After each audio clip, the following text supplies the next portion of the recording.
57399 여기다가 573 아까 49에서 53이죠.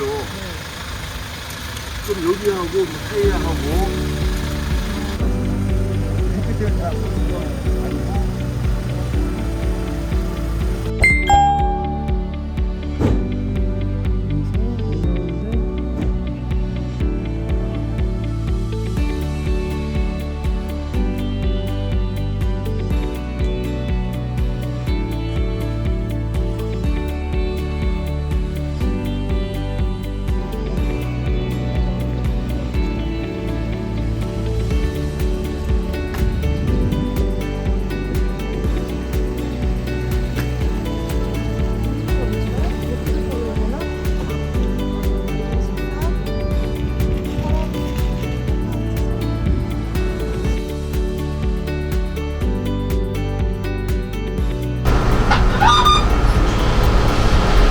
결과는 어떻게 됐냐면 지금 직진하던 차량 운전자가 입원을 했답니다.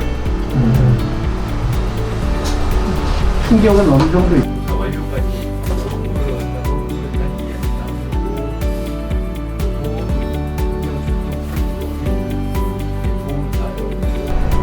그러니까 즉 도로 교통사고 감정상과 채용을 하는 건 아니다. 그것도 제약이 있고 운수 회사 자체적으로도 그냥 차라리 교통안전관리자 거기를 그냥 그 사람을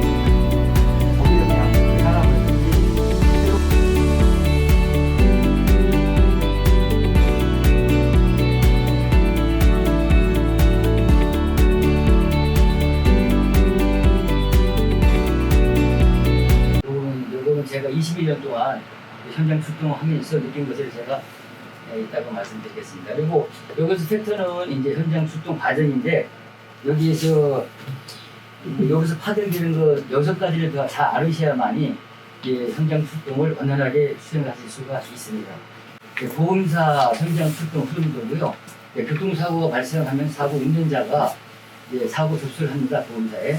그러면 보험사에서는 그 사고 지역을 알아서 현장 출동 업체 또는 개인하고 계약했으면 개인한테 연락을 줍니다. 그러면 그 사고 현장 그 업체에서 현장에 가서 조사를 하고 그리고 이제 추가적인 그 손해배상해줄 그 대인 및 대물에 대해서 이제 콜센터에다가 접수를 하고 나머지 사고 조사한 내용을 보험사 메인 PC에 사고 결과를 등기하게 되면 끝이 납니다. 그 경찰도 마찬가지로 교통사고가 발생하면 112 신고, 112가 그 상황실이잖아요. 여기 경찰청. 예를 들어서 서울 같은 경우는 뭐 서울청이고 대전 같은 대전청이겠죠. 그래서 서울청에 신고를 하게 되면 서울청에서 사고 지역을 이제 알아서 마찬가지 보험사고 마찬가지로 관할 지구대에 이제 현장 출동을 요청을 합니다. 관제를 하게 되면 현장에 와서 2차 사고 예방하고 대인이 이제 사람 다치는 건데요. 대인이 발생하게 되면 경찰서로 이제 안내하고 만약에 대인이 없이 단순 사고 같으면은 현장에서 보험사끼리 마무리를 하게 됩니다. 의무보험의 탄생인데요. 옛날에 처음에 이게 나올 때는 이제 70년대 초에 나왔는데요. 그 나올 때는 처음에는 이제 책임보험이 있었어요. 현장 출동이란 그 교통사고 발생 시 보호의 요청에 따라 현장에서 신속히 도착하여 2차 사고 예방 활동과 사고 현장 조사, 보상 처리 절차 안내 및 손해 절감, 사고 원인, 정보 시스템을 실시하여 고객을 안심시키고 손해 확대를 방지하는 서비스를 말합니다. 6차까지는 지나갈 수가 있는데 조금 하다 제가 6차까지는 지나갈 수가 있는데 2차는 못 지나가죠. 2차는요. 2차는 꼬리 물어가지고 차좀 막혔습니다. 막혀가지고 이쪽으로 2차로까지 이렇게 와야 되는데 2차하고 길이 안 열려다 보니까 이제 그 부딪히는 순간을 딱 찍겠습니다.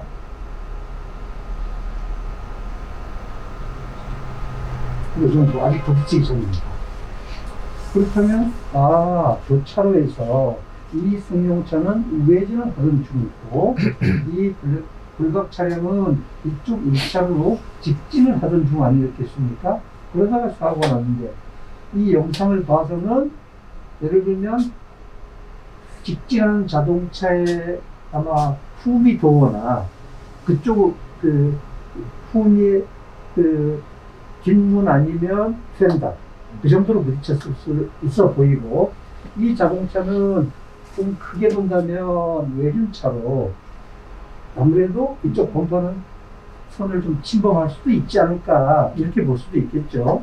그러면 그게 침범했는지 안 했는지 알 수 있는 차는 여기서 버스 블랙박스 영상밖에 없습니다. 버스가 서 있었는데 딱 객관적으로 정지된 상태에서 보고 있으니까 CCTV보다 더 정확했죠.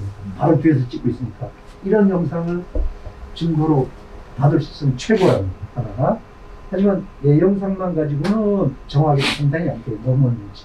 또 상대방 입장에서는 내가 이렇게 가는데 내 차는 괜찮 여기 진행하던 보이는 거예요. 그럼 저 차도 날 봤을 건데 이렇게 의심을 할 수 있고 블랙박스로 보는 거하고 사람 운전자가 직접 보는 거하고 차이가 있을 수 있는 거 이런 걸 한번 생각해서 자 이제 의견을 잘못이 이 정도라면 틀리고 이런 걸 걱정하시면 안 됩니다. 아주 과감하게 의견을 밝혀주셔도 전혀 문제가 없으니까. 네, 한번 일단 전멸, 황색 전멸 등에서 기본적으로 일시정지 또는 주의하고 가야 되는데 기존의 속도대로 이 불박차가 그렇게 속도를 많이 줄이지 않은 것 같아 보이긴 하고요. 그렇기 때문에 오른쪽에서 나올 수 있는 그 상황을 못 봤기 때문에 이 차도 일부 그 책임이 좀 더 있지 않나 하는 생각도 듭니다. 좋은 관찰입니다. 네, 또 다른 분. 일단 이제 제 생각에는 네. 우회전 통행 방법 자체가 저 우회전하는 차량 같은 경우는 직진하는 차량의 통행을 방해하지 않는 한도 내에서 안전 운전 의무를 지키면서 우회전해야 되는 방법이 있기 때문에 더 과실이 큰 거는 우회전하는 차량이라고 생각하지만 직진하는 차량도 무과실을 주장할 수 없는 이유는 지금 말씀하신 것처럼 황색 전멸등은 서행 후 통과잖아요. 그럼 언제든지 내가 그런 상황에서 일시정지할 수 있을 정도의 어떤 주의 의무를 기울여야 되는데 그냥 본인의 속도를 유지하면서 갔던 부분이 있고 그렇기 때문에 쌍방 그런 과실인데 더 과실이 큰 건 당연히 이제 무과실까지 주장할 정도는 아닌 것 같다. 근데 이제 제가 듣기로는 이제 저런 정도는 보험사에서 대물 처리만 한다면 100대 0으로도 할 수 있지 않을까라는 생각을 좀 합니다. 아주 네. 탁월한 분석입니다. 네, 좋습니다. 또 이거는 그 황색 전멸등은 그냥 서행 통과잖아요. 근데 일단 버스를 봐야 되는데 버스가 일단은 우회전 하는 차량들을 막았어요. 막았다는 게 이제 시야를 차단했다는 거죠. 그러면은 이 직진하는 차량이 서행 통과가 아니라 반드시 일시 정지 후에 통과를 했었어야 돼요. 그래서 그 의무를 지키지 않았기 때문에 과실이 1, 2 정도 많으면 운 없으면 2 정도 먹을 거라고 생각합니다. 몇 년 전에 어떤 일을 하다가 아예 새로운 일을 하려고 하다가 이 감정사를 접하면서 이 자격증으로 연결을 하고 싶은 마음이 들어서 이제 자격증 취득을 하고 이런 개념을 하고 있는데 뭐 이렇게 좀 인원을 채용을 해도 좀 잘 안 할 거예요. 좀 자체적으로 좀 그럴 것 같고 그리고 또 다른 외 법적인 게 없으니까 뭐 의무적으로 그거 없잖아요. 나 뭐 이런 거는 여기 보시면 내려보면 여기 교통사고 감정 카테고리 있잖아요. 여기 들어가시면 돼요. 여기 나한테 계셔.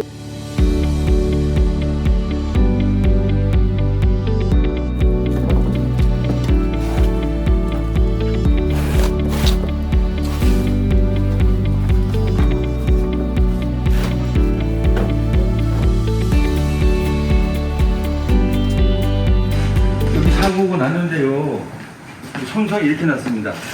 났고 또 여기 뒤에도 이렇게 같이 났고 이게 무슨 차하고 이제 사고가 났는지 또 어떻게 사고 났는지 그것만 보고 원인 파악하시면 되겠습니다. 무슨 차하고 사고 나고 어떻게 사고 났는지. You and me, let's get together now. You'll see just how this life is supposed to be. Come on. Oh.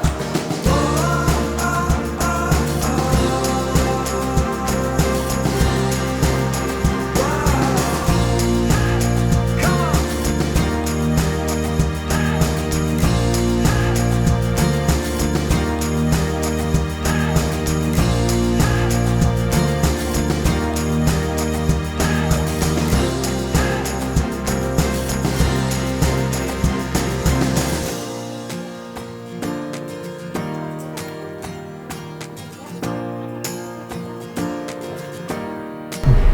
이 오토바이 앞 부딪히고 이쪽 부분이 이제 우측으로 이제 튕겨지면서 이제 틀어지면서 이제 BM 그 뒷부분으로 이제 접촉된 겁니다. 차량은 아까 여기 오토바이 앞부분에 쇼바 부분 있지, 쇼바 부분. 여기 보시면은 그렇죠. 쇼바가 좀 이게 그 단단하잖아요. 거기 확 찍힌다고 그래요. 찍히고 이쪽 부분은 이제 뭐 여기 발판 같은데 그런 부위에 이제 부분이고요. 백밀도 붙어 있습니다. 이게 아마 백밀은 아마 사람하고 붙어 있을 가능성이 많죠. 높이가 이제 오토바이.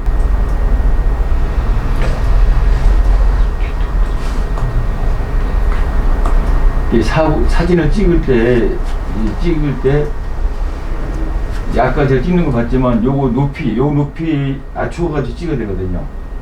이제 원거리에서 한번 찍고 근거리에서 한번 찍고, 그리고 마찬가지로 여기 정면을 찍을 때도 이제 원거리 또 근거리 이렇게 찍어주면 좋습니다.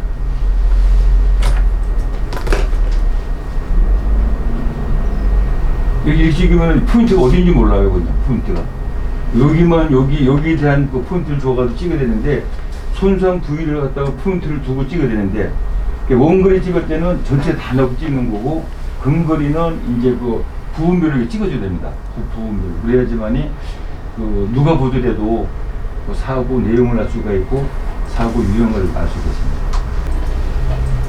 사진 잘못 찍은 거지. 자기 키에서 그냥 막 찍은 거였는데 자기 키로 비해서.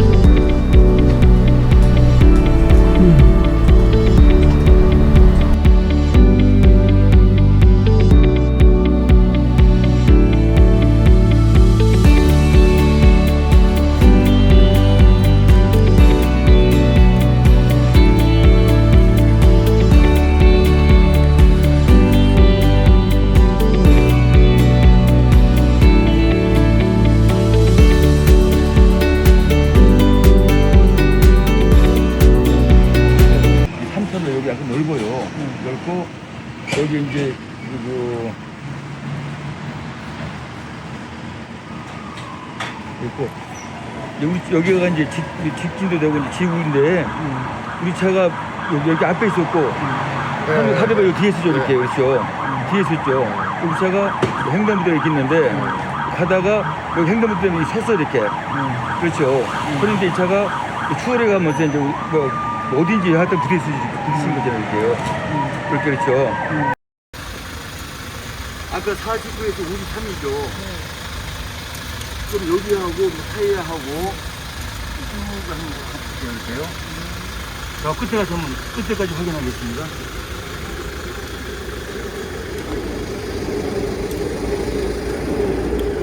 이 차가 우리 차 앞으로 가진 않았죠. 여기까지는 볼게요. 얘는 못 보고. 일단은 이 차에 손상은 없는데 부딪혔으면 우리 그 앞 범버도 요 타이어하고 부딪히는 힘이 많아요. 네, 저도 그런 것 같아요. 얘도 우회전하면은 앞으로 나오니까. 그렇죠. 요쪽 타이어하고 우리 차 앞 범버하고 이게 힘이 많아요. 일단 제가 요거 블박스 보고 말씀드릴게요.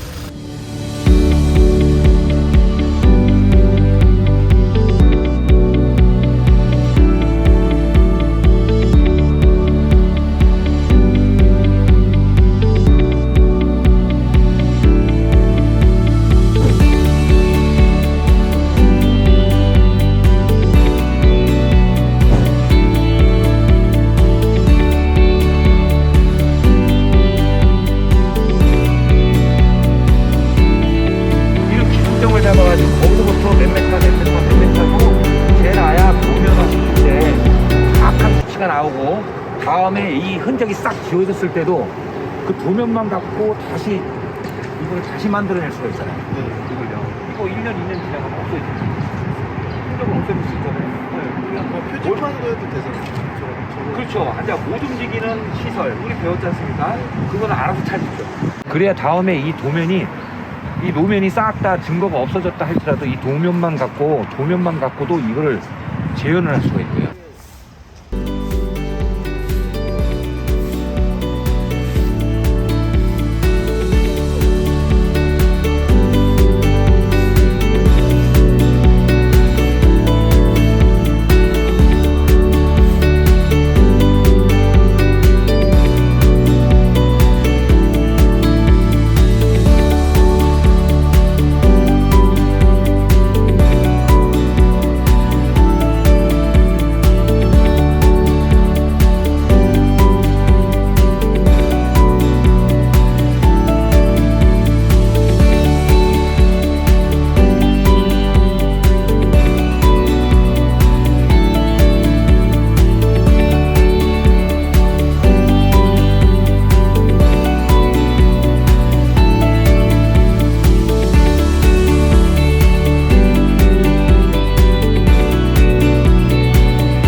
이제 막 이분들이 도로에서 뭐 측정도 하고 막 이게 하시더라고요. 네, 그 어떤 측정의 중요성이나 뭐 어떤 의미성 같은 게 좀 있나요? 예. 교통사고 지금 오늘은 뭐 일부러 재현을 해가지고 만들어낸 어떤 교육의 어떤 장인데요. 사고 현장에 직접 나가서 조사를 할 경우에 이 도면의 중요성, 그다음에 차량 사고에 있어서 현장의 그 증거물 확보라든지 아니면 도로 형태 이런 부분이 측량화 돼가지고 도면이 정확히 올라왔을 때 그걸 수식화시켰을 때 사고 처리에 상당히 큰 도움이 되는 그런 중요한 오늘 그 교육을 진행한 거예요. 현장에서도 상당히 중요한 내용입니다. 이거 현장의 그 재현은 이 측량에서부터 시작합니다. 후배들한테 조언을 한다면 뭐가 있을까요? 처음에 제가 시작할 때도 이 일을 시작할 때도 이거 아무것도 모르고 시작했습니다. 뭐 무조건 달려들듯이 뭐 불에 불나방에 달려들듯이 막 이렇게 시작했는데 지금은 우리 젊은 우리 후배들이 준비를 많이 해가지고 이 부분에 대해서 참여를 하려고 하는 게 보여요. 지금 이 직업군이 넓진 않지만 이게 우리 도로교통사고 감정사의 어떤 자격을 취득한 상태에서 어떤 취업군이 점점 넓어지고 있는 건 사실이고, 그 다음에 그 취업군에 맞춰서 들어왔다 할지라도 처음엔 계속 배워야 되지만은 아무래도 계속 하면서 경험치가 제일 중요한 이 직업인 것 같습니다. 일단은 도전하시고 두려워하지 마시고, 이쪽이 매력이 상당히 있는 업종입니다. 그래서 지금부터 막 준비하셔가지고 파이팅을 좀 해주면 좋겠습니다. 우리 후배님들이. 이상입니다. 감사합니다. 네. You and me, let's get together now.